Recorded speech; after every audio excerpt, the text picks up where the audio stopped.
దేశ వారసత్వం జీవన విధానంపై 2 ఏళ్లకోసారి లోక్ మంథన్ నిర్వహిస్తామన్నారు కేంద్ర మంత్రి కిషన్ రెడ్డి. ఈ నెల 22న శిల్పకళా వేదికలో లోక్ మంథన్ను రాష్ట్రపతి ద్రౌపది ముర్ము ప్రారంభిస్తారని తెలిపారు. స్టాల్స్ ను 21న మాజీ ఉపరాష్ట్రపతి వెంకయ్య నాయుడు ఓపెన్ చేస్తారని తెలిపారు. 3 రోజుల పాటు జరిగే వేడుకల్లో వందలాది కవులు, కళాకారులు పాల్గొంటారన్నారు. లోక్ మంథన్ను అంతర్జాతీయ సాంస్కృతిక మహోత్సవంగా నిర్వహిస్తామన్నారు కేంద్ర మంత్రి కిషన్ రెడ్డి.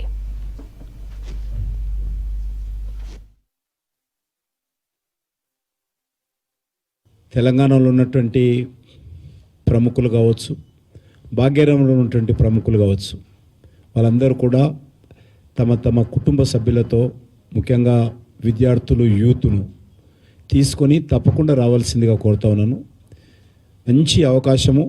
ఈరోజు దేశంలో ఉన్నటువంటి అనేక కళాకృతులు కావచ్చు, అనేకమైనటువంటి పెవిలియన్లో పెట్టేటువంటి ఎగ్జిబిషన్స్ కావచ్చు, అనేక ప్రాంతాల నుంచి వస్తున్నటువంటి కళా ప్రదర్శనలు కావచ్చు, వీటన్నిటి కూడా ఎక్స్పీరియన్స్ చేయడానికి, పర్సనల్గా వచ్చి చూడడానికి సకుటుంబంగా రావాల్సిందిగా కూడా భాగ్యనగర ప్రజలు, వాళ్ళ కుటుంబ సభ్యులు, స్పెషల్లీ యూత్ అండ్ స్టూడెంట్స్ని కూడా తీసుకురావాలని నేను ఆల్ స్కూల్ మేనేజ్మెంట్స్ని కోరుతా ఉన్నాను. ప్రైవేట్ కానీ గవర్నమెంట్ కానీ, ప్రైమరీ స్కూల్ నుంచి యూనివర్సిటీ వరకు కూడా విద్యార్థులు తీసుకొని మేనేజ్మెంట్స్ కూడా ఆ యొక్క ఎగ్జిబిషన్స్, స్టాల్స్, అదేవిధంగా కల్చరల్ యాక్టివిటీని చూడడం కోసం రావాల్సిందిగా కూడా అందరు విద్యార్థులను కూడా ఆహ్వానిస్తూ ఉన్నాను.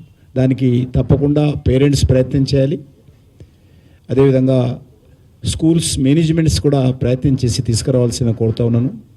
అదేవిధంగా హైటెక్ సిటీలో ఉన్నది కాబట్టి ఐటీకి సంబంధించినటువంటి ప్రొఫెషనల్స్ కూడా తప్పకుండా ఈ స్టాల్స్ విజిట్ చేయాల్సిందిగా కోరుతా ఉన్నాను. చాలా దగ్గర మీకు, మీరు ఉదయం వేస్తే సాయంకాలం వరకు ఆ యొక్క కంప్యూటర్లో మునిగి తేలుతుంటారు. కాబట్టి మన దేశం గురించి మరొకసారి మీకు తెలుసు, మరొకసారి చూడడం కోసం ప్రత్యక్షంగా కళాకృతులు కావచ్చు, కళా ప్రదర్శనలు కావచ్చు, నాటికలు కావచ్చు, నాటకాలు కావచ్చు.